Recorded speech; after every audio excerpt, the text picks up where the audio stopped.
بالله من الشيطان الرجيم. بسم الله الرحمن الرحيم. ومن أظلم ممن ذكر بآيات ربه ثم أعرض عنها إنا من المجرمين منتقمون.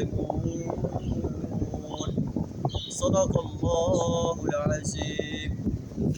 سورہ السجدہ آیت نمبر 22 آپ کے سامنے تلاوت کی. اس آیت میں اللہ ارشاد فرما رہا ہے کہ سب سے بڑا ظالم کون ہے؟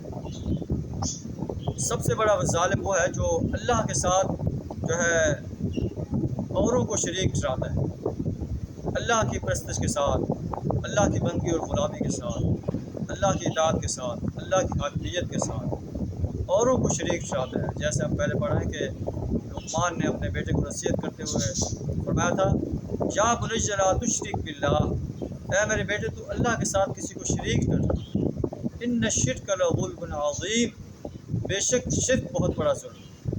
تو یہاں بھی ارشاد فرمایا جا رہا ہے کہ ومن اظلم ممن ذکر بآیات ربہ، اس شخص سے بڑا ظالم اور کون ہو سکتا ہے جس کے سامنے اس کے رب کی آیات کے ذریعے نصیحت کی جائے کہ ایک اللہ ہے، اسی کو جو ہے اسی کی پرستش کرو، اسی کی بندگی اور غلامی اختیار کرو، اسی کی اطاعت کرو، اللہ کے رسول صلی اللہ علیہ وسلم کی رسالت کو تسلیم کرو، یوم حساب کو تسلیم کرو، غلط کاموں سے باز آ جاؤ، زنا سے، چوری سے، ڈکیٹی سے، کسی انسان کا حق ماننے سے، بیٹیوں کو وراثت نہ دینے سے باز آ جاؤ، باطل نظاموں کو سپورٹ کرنے سے باز آ جاؤ، کرپٹ، زانی اور شرابی انسانوں کے دست و بازو بننے سے باز آ جاؤ، ان کے جھنڈے اٹھانے سے باز آ جاؤ، ان کی کروسیں کرنے سے باز آ جاؤ.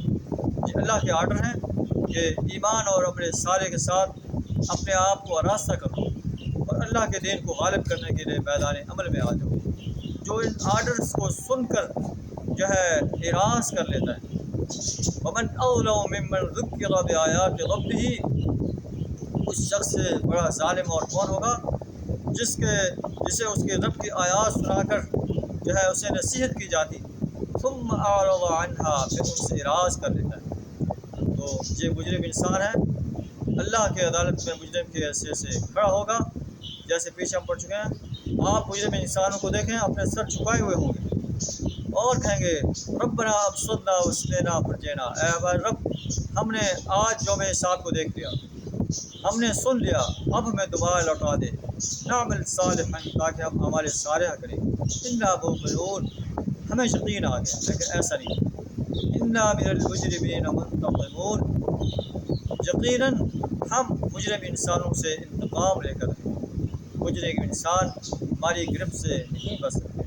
ہم دنیا میں بھی مجرم انسانوں کو اپنی گرفت میں لیتے ہیں اور آخرت میں بھی ان سے انتقام لیں گے. ایک اور مقام پر اللہ تعالیٰ ارشاد فرمایا، ومن اعرض عن ذکری فإن له معیشۃ ضنکا، جو شخص میرے ذکر سے اعراض کر لیتا ہے ہم اس کی معیشت کو تنگ کر دیتے ہیں. ونحشرہ یوم القیامۃ اعمی، جب قیامت کا دن ہوگا ہم اسے اندھا کر کے اٹھائیں گے.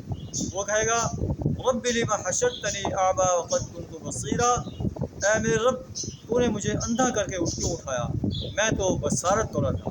اللہ فرمائے گا قال كذلك اتتك آیاتنا، اسی طرح دنیا کے اندر ہماری آیات تیرے پاس پہنچی، فنسیتها، تو نے انہیں بھلا دیا، وكذلك اليوم تنسى، اس لیے آج تمہیں بھی بھلا دیا گیا ہے. اللہ سے دعا کر ہمیں اپنے آرڈر سے، اپنی آیات سے اعراض کرنے سے اپنی پناہ عطا فرمائے. اللہ کا، اس کے رسول صلی اللہ علیہ وسلم کا جو ہے کہ آرڈرس کو مطمئن جو ہے ان کے آگے سر تسلیم خم کرنے کی توفیق عطا فرمائے. آخر دعوانا الحمد للہ رب العالمین.